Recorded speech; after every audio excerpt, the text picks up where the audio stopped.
Hi, I'm Josh Cadillac, and welcome to my podcast, Know Your Shit. I've been blessed to see great success, as well as seeing the bottom up close and personal in 2008. And if there's one lesson I've learned, is that if you want to have success and differentiate yourself from everyone else out there, you need to know your shit. As a successful real estate and crypto investor and an educator, it drives me insane that people do not immerse themselves in their craft. Everyone is so busy advertising and testing new sales techniques, they forget the most important thing, the product. Here I want to talk to the folks that got this right, the most successful people in the world in every industry. Bring them to you and find out what they learned in their business that made it great. When you listen to my podcast, you will know for sure that the topics and experts we have on have one thing in common. They know their shit. Hello, everybody, and welcome to the Know Your Shit podcast, where our knowledge and pride in what we do drives us to be excellent. My name is Josh Cadillac, and I'll be in the driver's seat for today's show as we strive to learn how to stop doing deals and start closing for life. I got a great guest for you today here on a great show, Mr. Tom Laune. Tom, thank you so much for being with us. Josh, thank you for having me. I'm excited to be here for sure. Oh, thank you for coming and hanging out with us. So, Tom, why don't you tell everybody what you do?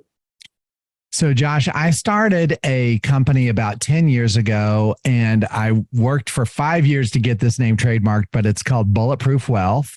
And so what I do is I work with small business owners, entrepreneurs, and real estate investors to help them create a privatized bank, which is something people don't hear about very often, but I do that using specially designed whole life insurance. It's kind of a unique strategy where you borrow against your money that you have, and it continues to grow. So it really is amazing, exciting, and people seem to really gravitate toward it. I know you alluded to that when I was on your podcast, Tom. We had a great time. I had a great time when I was on there. So let me ask you this, Tom. What got you started doing that? That is an awesome question, Josh. So, man, first of all, I was in the music industry for 29 years. I was a mix engineer and producer. I was actually working at the highest possible level. I got to work with artists like Bruce Springsteen, Mavis Staples, REM, Joe Walsh, Fabulous Thunderbirds. I mean, the list goes on. And I was doing that for a huge, long period of time. And during that time, Josh, I had three, not consecutive, because I only worked with 4 total, but I had 3 financial advisors that turned out, believe it or not, to be fraudulent. Wow. And so I got preyed upon in the music industry. And it's not just the music industry. I have found out since then that the professional sports world is heavily preyed upon. And the reason is because there's a lower financial literacy level in, the high-end version of the music business and in the high-end version of sports. And they know there's a lot of money there. So they come after people basically like me, right? So I was doing very well and successful, but it was crazy the type of things that I found people trying to do. And 2 of the 3 people that I worked with ended up in jail, and the third one should have really, but he didn't end up going to jail. So that was kind of my background. So then I started losing hearing in one ear about, it was about 2012, I think it was, and maybe 2010. And I wasn't able to continue doing that job. But 20 years earlier, I had purchased what I now know as an own occupation disability income policy. And what that did was, when I lost hearing and wasn't able to continue working in the music industry, it actually stepped in and paid my normal income for 5 years, and I could do whatever I wanted. And so I had this amazing opportunity put out before me to transition into any other field that I wanted to do. I just couldn't keep doing music. And so that is why I decided to get into the be a financial professional. Financial security professional is actually what my actual title is. I went back to school. I got 3 designations. So I'm a chartered financial consultant, a chartered life underwriter, and a chartered special needs consultant. That took 4 years going back and doing all of this work. The reason I did it, man, is because I wanted to be one of the guys that could be trusted and wasn't going to screw people like I had been screwed so many times in my prior career in the music business. Does that make sense? No, it does. It does. You saw the need and you decided to be the solution. Yes. It makes a ton of sense. And I mean, when I hear you talking about, having a problem and having to miss work because you can't, the thing that comes to mind immediately, as you said, that was the Aflac duck when you get hurt and miss work thing. Yeah, the Aflac duck. I love it. So Aflac is catering to what I would call blue collar. And what that means is that they're trying to do, hey, we'll provide 3 to 6 months of coverage if if a 2x4 falls on your head and you have to get laid up. That's not what I'm talking about here, but that is short-term disability. I'm talking about long-term disability. Yeah. And that is where it could extend for your entire rest of your career, right? That's the kind of insurance I had, which is obviously why now with my Bulletproof Wealth strategy, that is an element of it. So I do talk about, hey, what do you need to do to make sure if you get sick or hurt, you're going to be okay, right? And that's, if I didn't have that, Josh, be totally honest with you, there's literally no telling what I would be doing right now. I mean, if I didn't have that coverage, I mean, I might be your number 1 cashier at Home Depot. I don't know, it's interesting, Tom, that you talk about that. And I'm glad we got a chance to take and differentiate the two as far as, the difference between something as mainstream as Aflac from what you're talking about. Yeah. I talk to people all the time about investing and the importance of investment. And the number one reason people don't invest is because they're afraid of the risk. I say to them all the time, yeah, but your current risk profile is you are the only source of income you have. If anything happens to you, what do? You're completely up the creek. And so they don't recognize that risk profile there. And so hedging the position by either taking out insurance or creating alternate income streams that are going to take and supplement your income if something happens to your ability to earn isn't something most people do. And so it's a very, very good idea and something I think that the listeners definitely should be aware that the product exists and look at it as part of an adult's look at their life as to how they're going to manage and navigate their way through the risks that present themselves to us when we're ultimately responsible for which way we go. Totally. And I love the idea of getting passive income. And I think that is a huge way to also mitigate the risk of getting sick or hurt. And I know that just people don't think about it, Josh. I mean, they really don't until it's on them. And then they're going, oh my gosh, I can't believe I didn't plan for this, because you have to plan either way, right? Either you can, I typically call it the Disney Channel approach to life. Just follow your dreams and everything will work itself out. Or kind of the Scarlett O'Hara, I'll think about this tomorrow kind of situation. Right. And unfortunately, folks, life doesn't often always wait for you to think about it tomorrow. So yeah. Where did all this success come from for you? Well, honestly, I think that it came from a realization back from when I very first started 10 years ago that I wasn't going to be able to do this job well if I was only speaking to one person at a time, which is what you typically do in this business. And coming from the music industry, I very much was in the mindset from 29 years in music of everything you do needs to be recorded so that it can reach one to many, right? So obviously, Bruce Springsteen goes out and plays live shows, but his real income is by having people wouldn't go see him if they didn't hear his music somewhere on the radio or buying an album or something. And so you have to create the demand and then put your product out where you just record it one time and then multiple people get to listen to it. So here's what I did. when I started in 2013 and this absolutely exploded, I started speaking at very small, absolutely super conservative little real estate meetups, right? Just very humble, 25 people there, maybe kind of places, I remember speaking one time at a Keller Williams, get together. And even when I was doing that, Josh, I kid you not, I was bringing in a professional videographer with lights, and we were recording these events. Now, people didn't necessarily know there was only 25 people there because the recording was on me doing the presentation. Yes, you could see the backs of people's heads in the front of the room, but I started building a library of every time I spoke. And I did that by professionally recording it and putting a lot of time into the editing of the video and the sound and the look and the slides and the whole presentation. And that was the differentiator, I think, because then I had content that I could then play for other people. It wasn't just the 25 people that were there. There's so many people in my business that go to events to speak, and they literally don't ever think about, hey, I'm only going to talk to these 25 people, and I'm never going to think about making it bigger than that.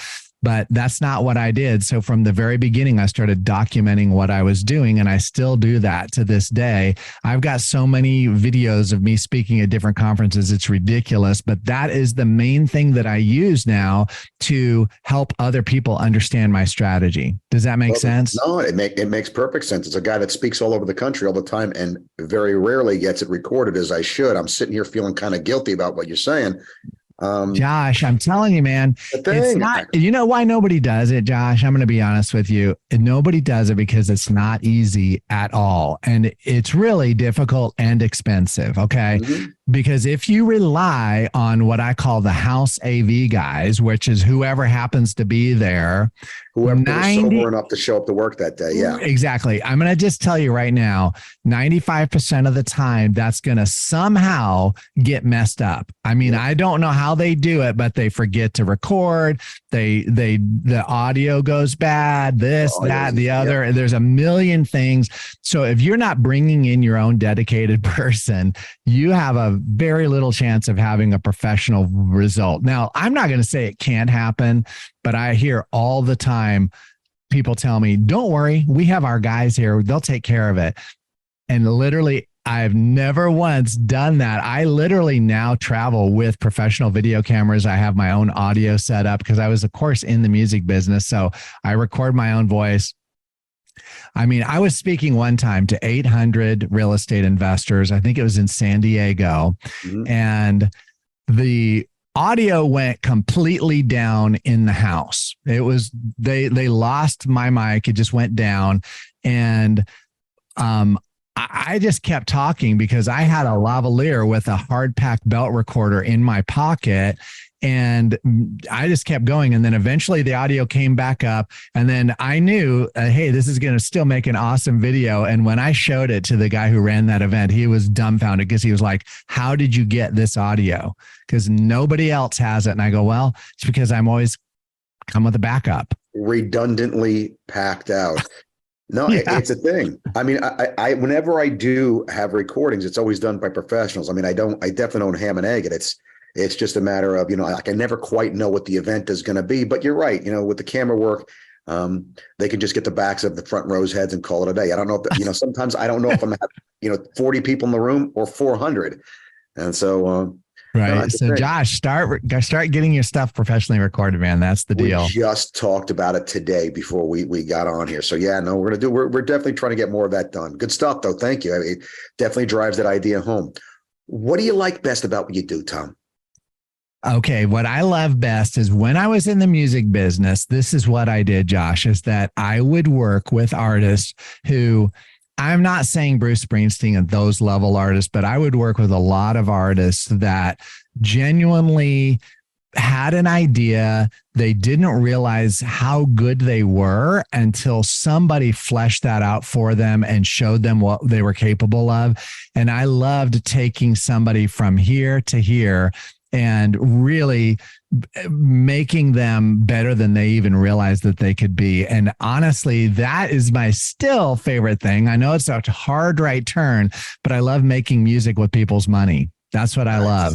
And beautiful thing. Yeah, it is a beautiful thing. And I help them see, hey, your money could be working so much more efficiently now than you're currently doing if you were to just shift a few things in the way that you're doing it. And I like working with people, which is one of my biggest limitations, Josh, too, is because that also prevents me from scaling. I know that's the big thing in this business is you got to scale. Well, the only way to do that, all of my colleagues have basically turned into being a marketing person, and then the actual work with people is handed off to somebody else. But that's my favorite part of it, is getting to work with the people and helping them really implement the strategy that I have developed and getting it done. And that's what I like. So I still do it. And therefore, I limit myself as to how many new clients I can take on each year. Sure. And it's okay. You have to determine what kind of product your company is going to have. Yes. And so Ferrari only makes so many of their top end car every year, and they could make more and they could make more money doing it, but that's not how they do what they do. That's not their business model. And they've made peace with that. And that's how they're able to maintain the quality standards that people have come to expect from. So there is that kind of battle that we have to do with ourselves to make peace with that. What do you see as the market opportunity today? A little bit of a right turn question for you. What do you see as the opportunity in the market today that's kind of got you excited and interested? The opportunity in real estate specifically, or in any place? Any place. What's the thing that you're like, this is exciting? All right. So what I think is exciting right now, Josh, is, and this is a hard right turn, but it's precious metals. Okay. I feel like right now, and my background is in Austrian economics. That's where a lot of the theory that comes from my strategy comes from that type of economic theory, which is based on sound money principles. Right. And I see the government is basically doing everything they can to devalue our currency. And the thing that's going to win is something that cannot be printed, right? Or cannot be artificially created out of thin air like they're doing with the dollar. So I know I'm just dipping my toe into crypto. I don't really understand it that well. I just got a book that I'm excited about related to that. So I'm going to be reading that, the Bitcoin. It's called the Bitcoin Standard. The Bitcoin Standard. That's it. Hold on one second. I'm going to grab it. So there it is. There it is. This just came yesterday. So anyways, I'm excited to dive into that. But I know one thing. I've been a precious metal investor for 15 plus years, and it is a way, as well as, I don't know about Bitcoin, but this is a way, precious metals are a way to hedge against the inflationary aspects of what is going on. Sure. And I really do think that there's an opportunity right now. I don't know if you've been following precious metals at all, but I think there's an opportunity to get some hedge against inflation and basically, So the Reader's metals. Digest version of what you're saying, you like the outlook for metals a lot better than you like the outlook for the currency of the land right now. Considering how the currency of the land is doing right now, that seems like a pretty safe bet. I can promise you that, Tom, as an Austrian guy, and I definitely lean Austrian in my own approach to the world, I don't think you're going to make it through chapter 1 of that book and not be in love with that guy. Okay. You can tell me what you think, but the stock to flow ratio explanation in the first chapter of that book is right up there with that book that we talked about, explaining fractionalized banking, the creature of Jekyll Island. Yes. So that kind of level of clarity in how it's done, it's really a worthwhile read. So let me ask you this. What are the most important things you've learned in the process of doing what you do? The big Wow. takeaways. Yeah, that's great. So, one thing that I have learned is to under promise and over deliver. Okay. I think that that is super important. And I see so many people in my business that feel like they have to take a great thing and add this ridiculous level of sizzle to it that has a very small chance of panning out positive. And it just drives me bananas when I see somebody doing that. And I know that they're just trying to one up the next guy, keep doing something. I've got to find out to take something great and make it even better. It's like if precious metals aren't good enough, let's do precious metals and somehow figure a way to leverage them, and then, now you're adding risk there, mind you. But in my world, I just hear all kinds of people taking what are some of the foundational concepts of my strategy and then adding a layer of silliness. Most of the time, it's something that is not well represented, meaning that it's not going to work out the way they're representing it. And so I've always learned, hey, tell them the worst case scenario, and be honest about it. And, obviously, it's really worked out well for me. Yeah, no, I'm a big believer in lead with the problems, lead with the risks, show them how to mitigate the risks, show them why it's a good thing then, and say, based upon looking at both of these things, this is the reason why I think proceeding makes sense. Yeah. Otherwise, you come off as a salesman. You're trying to sell somebody on something and nobody likes to get sold. They always feel like they're being manipulated. The guard goes up automatically. And it's not about the product. I mean, if you got best part of being a sales, have a great product, it makes it so much easier to sell, right? If you know what you're selling and you know what's good about it, and you believe in what you're selling, it makes it so much easier to sell, whether it's your own product or somebody else's. So, no, man, I completely agree. Definitely give people the bad with the good, and try to be a straight shooter. Be somebody that people say, hey, look, they always told me exactly how it was going to be. Right. I don't blow smoke, and tell people that they're going to get something when I don't think that it's true, and people, I hear just the craziest stuff. And I hate to say it, but maybe it's just because I'm so immersed in what I do, but I hear a lot of crazy stuff coming from my industry. And I'm sure, Josh, this rings true to your ears because the real estate people do the same thing. Oh my God. Yeah. I mean, look, I don't want to say it's the bottom of the barrel, but I think they hit the bottom of the barrel and they just kept going, kind of thing a lot of times. Yeah. And I'm not the one saying this. It's one of the most popular questions I ask in my class, Tom. I say, ask agents, what % of other agents out there are bad agents? The number I most commonly get, no matter where I go in the country, is 80% or more. So okay. Literally, agents think 4 out of 5 other agents aren't very good. And so I tell them that is your first job, is to let your customer know that they're right to think agents aren't very good. And it's a good thing you're nothing like any of them. You have to show them that you're something different, because being what you are puts you in a category of people that people don't think very much of. So you need to actually start redeeming yourself on the way in the door. I totally agree. And it's the same thing in the financial services business. Sure. I mean, look, I was multiply scammed by people just over and over. It was ridiculous. Again, I was in an industry where that's pervasive. So I'm hoping that's attributed to, the main reason that happened. But I will just tell you that when I hear stuff coming out of my, fellow colleagues, a lot of the time, it just makes my head spin. I'm like, I cannot believe they just said that. It's a thing. So let me ask you this, Tom, what makes you passionate about what you do? I see the results. I see how it's impacting people's lives. Yes, that's what makes me passionate. And of course, Josh, I mean, this goes without saying, but I do my own strategy. Okay. Mm-hmm. So I fully implement everything I tell other people to do. I would never be one of those people that just says, here, you do this, and then I'm not going to do it. Kind of like, the cobbler's kids has no shoes type of thing. Yep. And that is what separates me, the fact that I do it at a very, very high level, from a lot of people, because I know what all the problems are, because I've had to work through it. Yeah. It'd be it'd be like raising money for a real estate investment and you've never invested in real estate. And you're a career renter. You live in rentals, right? Yeah. Buy real estate.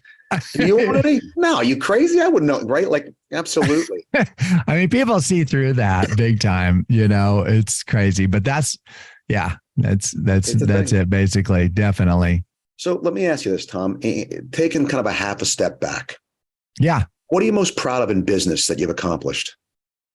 Wow. That's a good one. Well, I mean, so there's all just different kinds of metrics that people go by that have made me very, very proud to be doing what I'm doing. One of them is the number of people that I've been able to help. I mean, in my world, basically people tend to bring in, you know, an average of 12 to 15 new clients a year if everything's going well. And I'm averaging closer to 100. And that means that I'm doing something to be able to help a lot of people. And I'm very proud of that. And I also have hit different, you know, goals that I've had. And I kind of, you know, it's difficult because I've already achieved every goal that I've set for myself, and I don't want to just keep ridiculously ramping it up, you know. But I will tell you that it's been, I've already experienced more success in a second career than I ever thought was possible. So love that. Yeah. I think you almost answered both questions on that one, because the other question was going to be, what are you most proud of in life? And it seems like achieving your goals like that has got to be. Yes, it's definitely. Okay, so kind of from this position of someone that's achieved all this, if you wanted to give our listeners one piece of advice, what would it be? Well, oh boy, that is a great question. So if I were to give you one piece of advice, I would say, honestly, find somebody who has already done what it is you're trying to do. I mean, you know, you really do need a mentor of some sort, and do not take advice from somebody who has not been there and done that, because you're very, very, very rarely going to be told the straight poop if you're getting advice from somebody who hasn't done it. Absolutely. There's a big difference between theory and reality. I mean, I had somebody just the other day talking to me about, oh man, I just discovered tax deeds. I'm going to get so many properties. I'm going to do so much. I'm like, have you gotten one yet? Because I've done tax deeds. I've done that business. I know how hard it is to get those done. You know, like, are there people that specialize in it? Yeah, but that's what they do, right? And so there's kind of this difference between the book knowledge and, gee, that sounds great, and the actual practical implementing. Yes, totally, right. Josh. So on this advice note, I'm going to ask you for a tip. What one book or movie would you recommend, book or movie, for the folks listening? Well, I mean, and the first one that popped into my mind was The Big Short. I mean, I'm telling you, that is such a good description of how greed works and what happened in 2008 and 9 in the financial crash. And I will tell you that it doesn't seem like we really learn anything. It just seems like we're going around the mountain again. So obviously the future doesn't repeat itself exactly, but it seems to rhyme really closely, right? So I know that something's coming. I don't know how it's going to go down. I know it's not going to be exactly like last time. No. You know, I don't think there's going to be bailouts this time. I think there may be bail-ins. I don't know if you've done any research on bailouts versus bail-ins, but I think that it's going to be not pretty basically in our whole economy is heading for trouble because they just keep kicking the can down the road. I honestly think that the Federal Reserve should definitely be getting a kickback from JP Morgan Chase along the way here, because they've done more to take and help them get discounted assets by allowing them to acquire all these banks at a cut rate numbers. Totally. I mean, they literally, the Fed instigated the thing by devaluing the paper that the folks are holding that took and made them insolvent, that now made them have. I mean, it's this beautiful downward spiral of nuts. that's going on. Ultimately, it ends too, Josh, in consolidation. That's where this is going. It's just consolidation, consolidation, and consolidation. And then with consolidation, there becomes more control. 100%. And I don't love it. I don't like where this is heading. My uncle's a pharmacist, man. And in the pharmacy world, that's exactly what's going on. You got CVS, you got Walgreens. There's 3 or 4 big players that are just taking and gobbling everybody up. And they're able, with the strength of their lobby interest, to take and create rules that seem like it favors the consumer, but really doesn't. Yeah. That makes it impossible for the littler guys to create competition for them. And so they're able, through their lobbying interest, to squeeze the little guys out. I mean, like, the example I gave would be like a big box store like Walmart knows they need, I don't know, 100,000 square feet in order for a business model to be effective. And in order to have 100,000 square feet, you need, 1,000 parking spaces, let's say, right? Yeah. So what they do is, after they're established in the market, they go and they want to be green. So big parking lots are bad for the environment. So they get a law passed that you can't have a parking lot that's got more than 400 parking spaces. Well, effectively, they've eliminated anybody coming in and competing with them, because in order for that model to, right? And this is the kind of garbage they do. It's not direct. It's through the back door, and it just makes it impossible to provide the competition that the free market thrives on. And so this is that crony capitalism kind of component that people have talked about in the past. When you really look at what it is, it's folks that have built bigger businesses, instead of competing based upon the market, allowing the market a reason to choose them. They instead use their political influence to get rules passed that disproportionately favor the way that they do business and are prohibitive to other people. Yep. And that at the end of the day hurts only one group of people, the consumer. Yes. We pay more. We have fewer choices. We are more limited. And so, and you see it in pharmaceuticals is a good example. Our choices are very limited. What we can do is very limited. And so, it's a troubling thing. Very much is. So, Tom, you're a guy that's doing things. I know that. What's next for you? Gosh, well, in my world of speaking, I'm heading down to Tampa in a few weeks to speak at a conference called Think Realty, and I'm excited about that. Awesome. And that's coming up. Guys, if you're in the Tampa area, I would love to see anybody who's listening to this podcast. I believe it is July 23rd. Let me double check real quick. That's crazy. July 13th. That is crazy. July is the only month this year that I'm not speaking in Tampa. Is it really? I speak there every month, usually for 2 or 3 days at a time. So, yeah. No way. Well, this is in Tampa, July 13th. So that's the very next thing that I'm doing. So I'm just prepping for that, and, cool. Excited about it for sure. Awesome. So let me ask you this, Tom. Let's put the business hat down for a second. Let me ask you this. Yeah. What do you do to unwind, bud? Oh, man. So for a long time, I rode motorcycles. That's what I absolutely love. But then now I've got 2 children. So I have a 13-year-old boy, and mostly what I do is play with him. So we've been just, having a blast lately, just doing flying drones and doing, go-kart riding. And I just, do stuff to enjoy being with my kids. I have an 18-year-old daughter. She's super sweet and just amazing young lady. So I love spending time with her as well. She's awesome. An amazing little book writer. She's writing a novel right now. So that's really exciting. Nice. You know what? I've written a couple of books, Tom, and I do not have a novel in me. Like my brain does not work novel information. No problem. Writing a book like that, I read a lot of novels, but there's just like, no.